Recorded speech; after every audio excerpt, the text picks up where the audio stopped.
우리가 신앙생활을 하다 보면 어떤 사람이 그리스도인인가라고 하는 질문을 던지게 됩니다. 오늘 본문에서 사도 바울은 감옥에 갇혀 있는 상황 속에서 자신을 돕고 복음을 위해 헌신했던 두 사람 디모데와 에바브로 디도를 소개합니다. 바울은 그들을 단순히 일 잘하는 조수가 아니라 나의 형제요 나와 함께 수고한 군사된 자라고 평가하고 부르고 있습니다. 오늘 말씀을 통해 우리도 주님의 몸된 교회를 위해서 어떤 동력자가 되어야 할지 함께 나누고자 합니다. 첫째로 디모데에 대한 이야기입니다. 자기의 일이 아닌 예수의 일을 구하는 사람입니다. 사도 바울은 오늘 본문에서 디모데를 소개하며 가슴 벅찬 칭찬을 아끼지 않았습니다. 수많은 동력자가 바울 곁을 스쳐 지나갔지만 바울은 유독 디모데를 향해서 이와 같은 자가 내게 없다라고 칭찬을 아끼지 않았습니다. 그 이유를 통해 우리가 회복해야 할 참으로 헌신된 동력자의 모습이 어떤 모습인지 발견하기를 원합니다.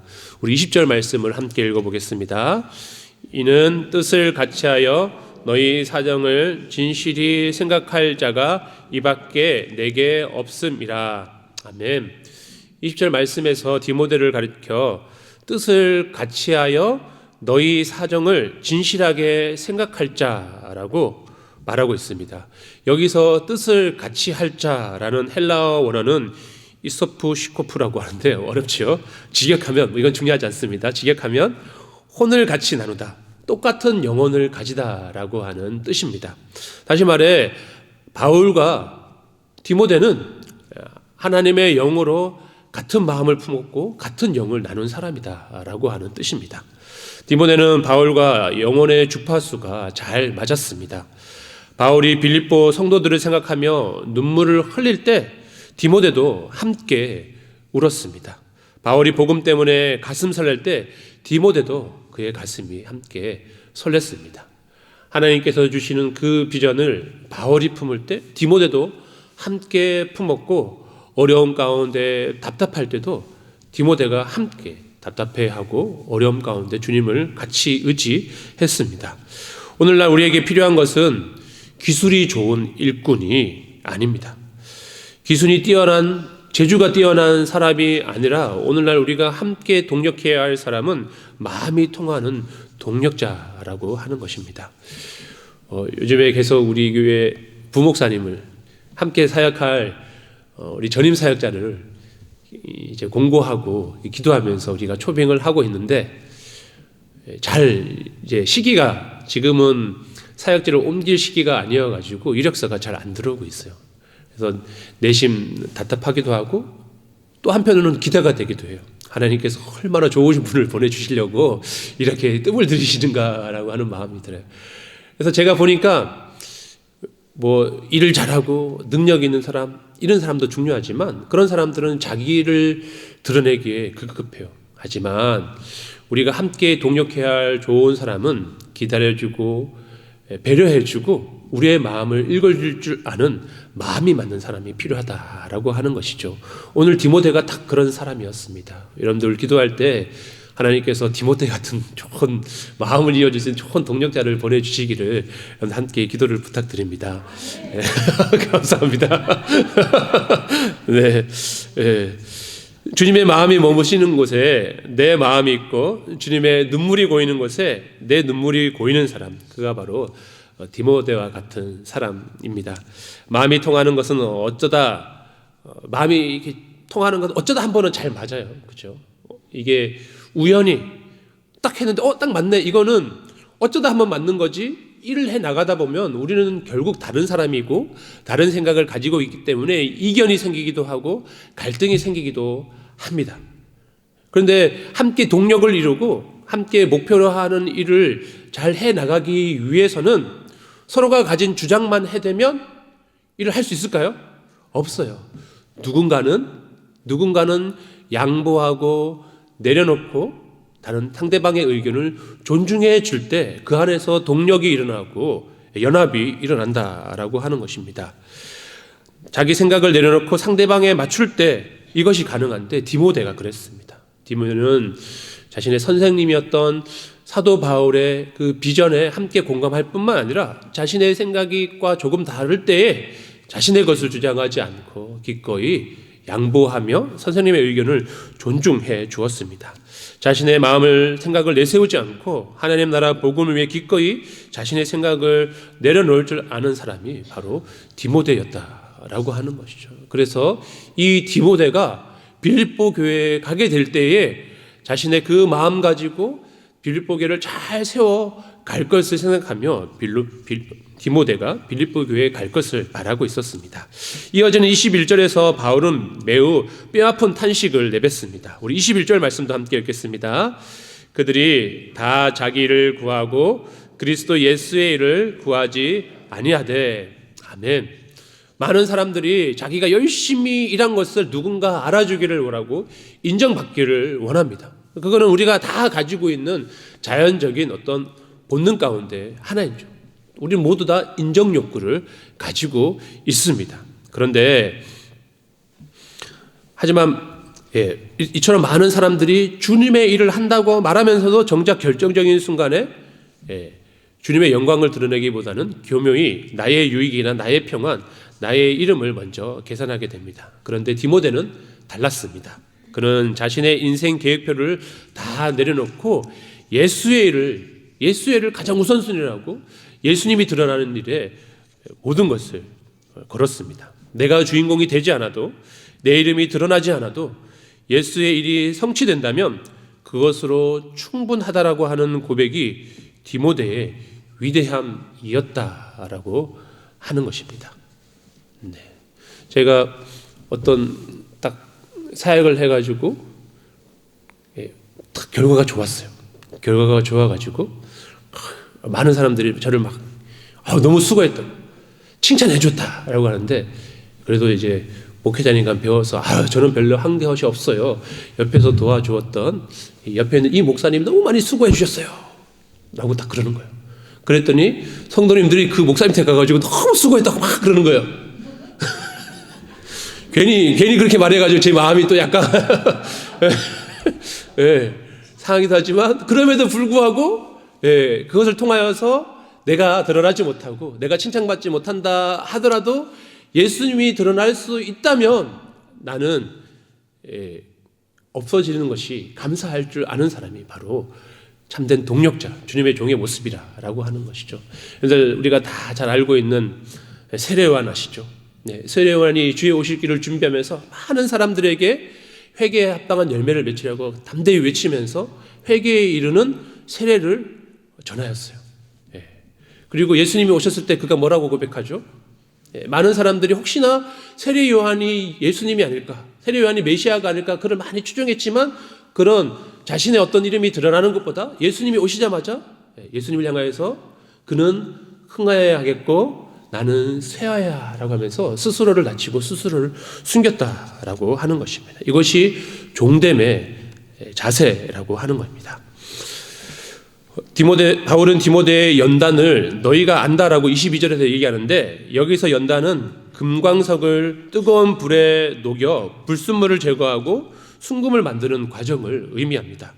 디모데의 헌신은 감정에 치우친 일시적인 열정이 아니었습니다. 그는 오랫동안 바울 곁에 고난의 풀무불을 통과하여 그 진실함을 증명해 내었습니다. 그는 그 과정을 통하여서 철저하게 낮아졌을 뿐만 아니라 마치 자식이 아버지에게 함같이 그는 가장 낮은 곳에서 겸손하게 사도 바울을 섬겼습니다. 권위를 주장하기보다 순종을 먼저 배웠고 대접받기보다 수고하기를 즐거워하였습니다. 오늘 하나님께서는 이렇게 주님의 몸된 교회에 오늘의 제2, 제3의 디모데를 찾고 계십니다.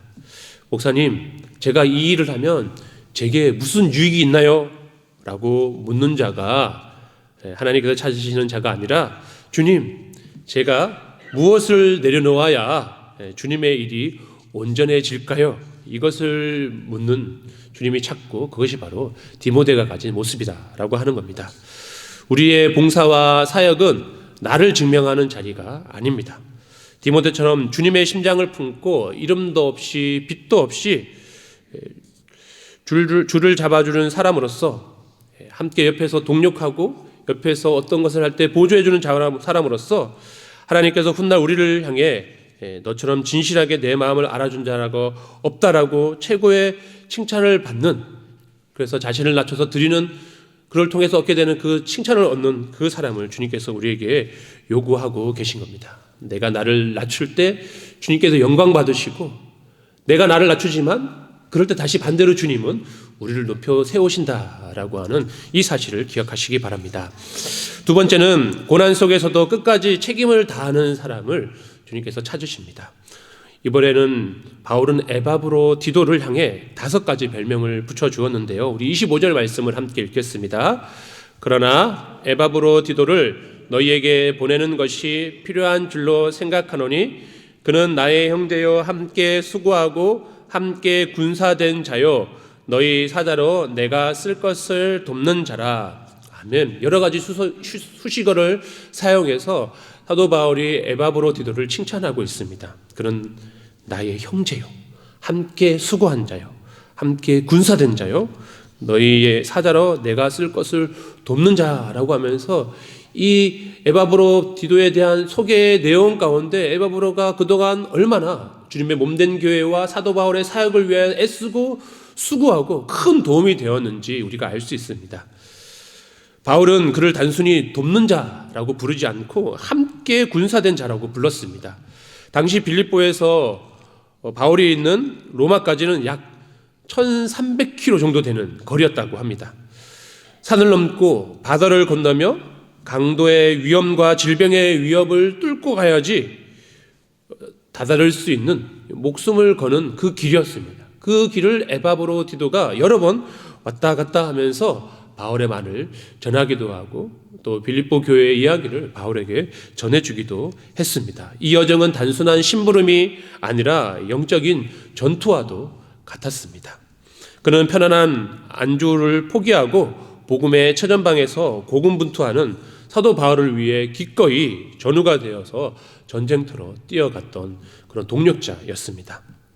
군사는 전쟁이 터졌을 때 오늘은 컨디션이 안 좋으니 내일 싸우겠다라고 말하지 않습니다. 그저 돌격 앞으로 하면 자다가도 깨어가지고 가는 게 군사이고 군인입니다. 군인에게 가장 중요한 것은 기분이 아니라 사명이고 용맹함입니다.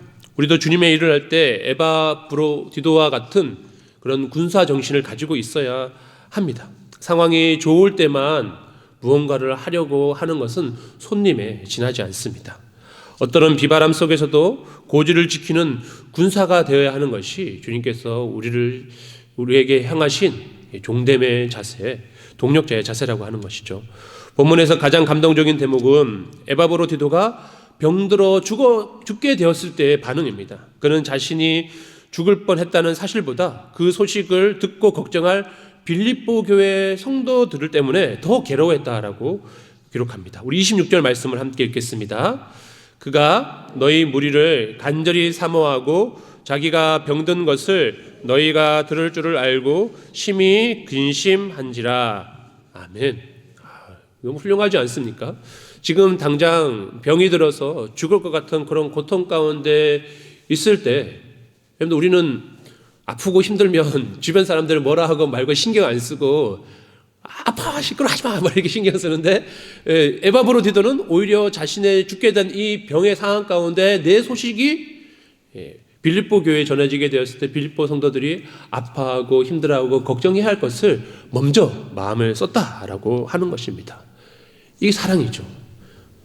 교회 공동체를 향한 이 사랑, 그들을 아끼는 진실된 마음이 이 모습입니다. 보통 사람은 아프면 왜 나를 이런 곳에 보내가지고 고생시키나 원망하거나 자기 아픔을 알아달라고 하소연하기 마련입니다. 하지만 에바브로디도는 자기의 고통보다도 공동체의 마음을 먼저 살폈습니다. 이것이 바로 성숙한 그리스도인의 모습입니다. 에바브로디도가 병들어 죽게 되었을 때 하나님은 그를 긍휼히 여겨 주셨습니다. 그리고 바울은 고백합니다. 우리 27절 말씀도 함께 읽겠습니다. 그가 병들어 죽게 되었으나 하나님이 그를 긍휼히 여기셨고 그뿐 아니라 또 나를 긍휼히 여기사 내 근심 위에 근심을 면하게 하셨느니라. 아멘. 우리가 사명을 위해 미련해 보일 정도로 헌신할 때 세상은 적당히 하라고 하면서 비웃을지도 모릅니다. 하지만 하나님께서는 그 미련한 헌신을 가장 귀하게 보시고 죽음의 문턱에서 우리를 일으켜 주시는 분이십니다. 에바브로디도는 이름이 널리 알려진 사도도 혹은 능력이 출중한 예언자도 아니었습니다. 성경을 깊이 읽어보기 전에는 에바브로디도라고 하는 이름 자체가 생소하고 저처럼 발음도 하기 힘들어요. 그는 그저 교회에 보낸 헌금을 안전하게 잘 전달하고 감옥에 갇힌 바울의 시종을 드는 어쩌면 아주 사소하고 허드렛 일, 작은 일을 맡은 사람이었습니다. 그러나 그 작은 일에 목숨을 걸었을 때 그는 바울에게 없어서도 안 될 형제 같은 동력자가 되었고 빌립보 교회에서는 큰 자랑거리였고 자부심이 되었으며 하나님 나라에서는 존귀한 군사가 되었습니다. 누가 알아주지 않아도 상관없습니다. 이 자리가 제가 지켜야 할 자리입니다 라고 고백하는 것, 이것이 바로 종의 고백입니다. 이런 고백으로 오늘 예배를 드리는 우리 모두가 우리 교회와 이 땅에 복음이 든든히 세워져 나아가는데 쓰임받는 종으로서의 고백이 되기를 간절히 소망합니다. 고난을 뚫고 책임을 다하는 여러분의 어깨 위에 하나님의 특별한 긍휼하심이 함께 하시기를 축복합니다. 마지막으로 공동체에서 존귀 여김을 받는 사람입니다. 바울은 이제 시선을 에바브로디도 개인에게서 그를 맞이할 빌립보 교회 공동체에게로 돌립니다. 헌신하는 사람만큼이나 중요한 것은 그 헌신을 알아보고 귀하게 여기는 공동체의 눈이라고 하는 것이죠. 바울은 우리에게 성숙한 교회는 동력자들을 어떻게 대할 줄 아는지, 어떻게 대하는가를 가르쳐주고 있습니다. 29절에 바울은 권면합니다. 29절 말씀도 함께 읽겠습니다.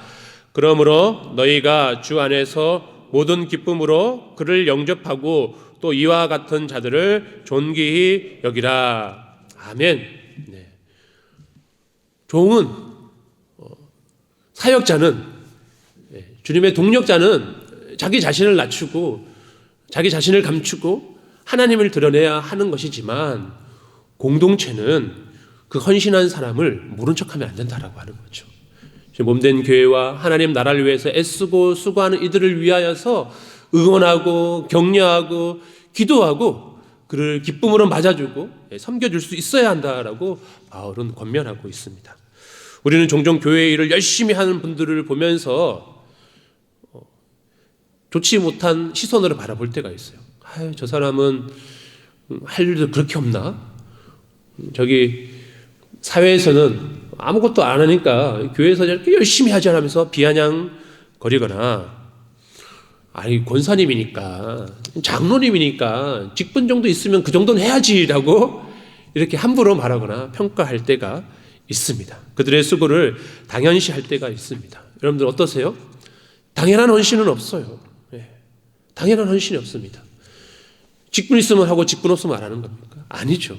교회를 사랑하고 주님을 사랑하기 때문에 하는 것이지 누가 시켜서 하는 것도 아니고 할 일이 없어서 하는 것도 아닙니다. 이것이 하나님께서 나에게 주신 사명인 것을 마음에 품고 기쁨과 때로는 즐거움과 때로는 어렵다 할지라도 사명감을 가지고 해내는 것이다 라고 하는 것입니다. 에바브로디도 그가 사선을 넘어들며 가져온 사랑의 열매를 향해 공동체는 모든 기쁨으로 반응해야 한다라고 바울은 가르쳐주고 있습니다. 환대하라라고 하는 거죠. 애쓰고 수고한 이 에바브로디도가 다시 빌립보 교회에 갈 때 너희는 그의 수고를 인정해주고 환대해 주어라라고 수고하셨습니다라는 인사치레를 넘어서 그의 모든 수고를 우리의 모든 기쁨으로 받아들이는 그런 영적 행위를 하라라고 가르쳐주고 있습니다. 환대는 상대의 자리를 내어주는 것입니다. 에바브로디도가 병들고 지쳐 돌아왔을 때 교회가 그를 비난하거나 왜 몸을 관리 못해서 바울을 걱정하게 했느냐라고 따지는 것이 아니라 기쁨으로 안아주고 그를 위로해주고 그를 돌봐주는 것이 공동체의 모습, 교회의 모습이라고 하는 것입니다. 바울은 단호하게 말합니다. 계속해서 29절에 또 이와 같은 자들을 존귀하게 여기라라고 말합니다. 세상은 돈 많은 사람, 권력 있는 사람, 목소리 큰 사람을 존귀하게 여깁니다. 그러나 교회는 그리스도의 일을 위하여 자기 목숨을 돌보지 않은 자를 가장 높은 자리에 두어야 한다라고 합니다. 30절에 목숨을 돌보지 아니하고는 라고 말하는 도박사처럼 자신의 목숨을 돌보지 않고 열심히 주를 위해서 일하는 것이 마치 도박하는 사람이 올이라는 것처럼 자신의 전부를 거는 도박처럼 라는 뜻에서 유래된 거예요. 자기는 전혀 돌보지 않고 자기는 망한다 할지라도 하나님께 주님께 내 모든 것을 주님 몸든 교회에 내 모든 것을 다 건다라고 하는 것이 목숨을 돌보지 않는 뜻이다라고 하는 것이죠. 에바브로 디도는 주님의 일을 위해 자신의 생명을 판돈으로 걸었던 사람입니다. 바울은 이런 거룩한 모험가들을 공동체가 가장 귀하게 대접해야 한다라고 강조하고 있습니다. 에바브로 디도가 목숨을 건 이유가 무엇입니까? 나를 섬기는 너희의 일에 부족함을 채우려 함이다라고 말합니다.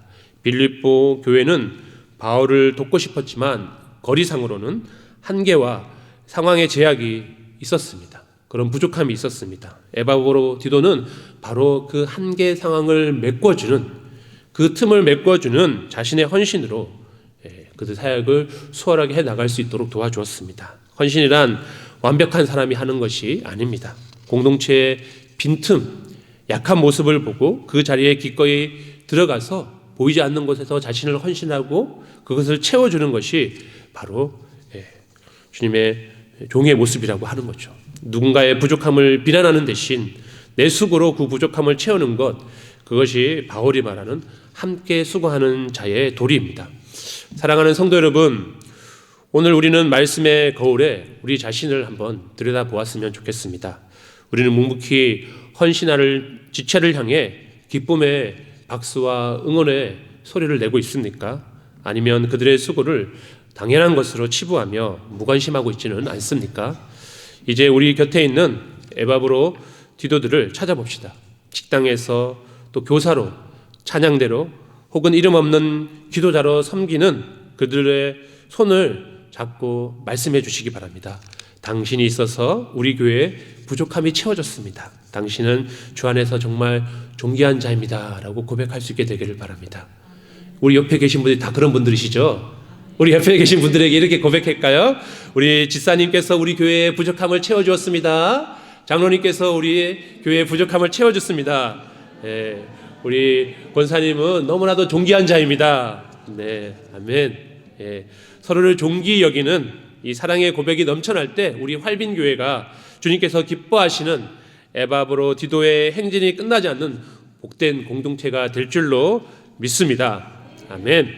오늘은 사도 바울의 두 동역자 디모데와 에바브로 디도를 살펴보았습니다. 나의 유익보다 예수 그리스도의 일을 우선시하는 사람, 맡겨진 사명에 죽기까지 충성을 다하는 사람, 그리고 공동체는 서로를 수고를 인정하고 존귀 여기는 공동체, 우리가 그런 동력자가 되고 또 함께 그렇게 격려하는 공동체가 됨으로 말미암아 우리 교회 가운데 날마다 기쁨의 소식이, 주님께서 베풀어 주시는 복된 소식이 가득하게 되기를 축복합니다. 아멘. 기도합시다.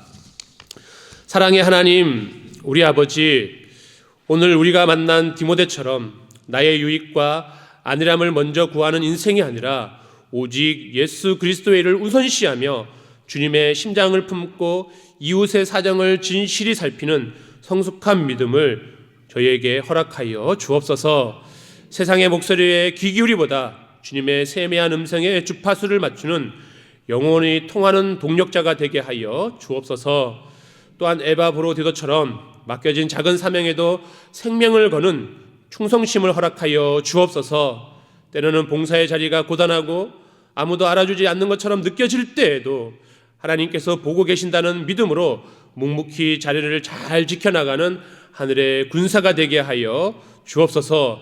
또한 공동체의 빈틈을 보며 비난하는 자가 아니라 나의 땀과 눈물로 그 부족함을 기꺼이 채우는 거룩한 통로가 되게 하여 주옵소서. 그래서 우리 활빈교회가 사랑이 넘치는 교회, 행복한 교회가 되게 하여 주옵고, 주님께서 베풀어 주신 그 사랑과 생명력이 온 열방에 흘러나아가는 축복의 통로가 되게 하여 주옵소서.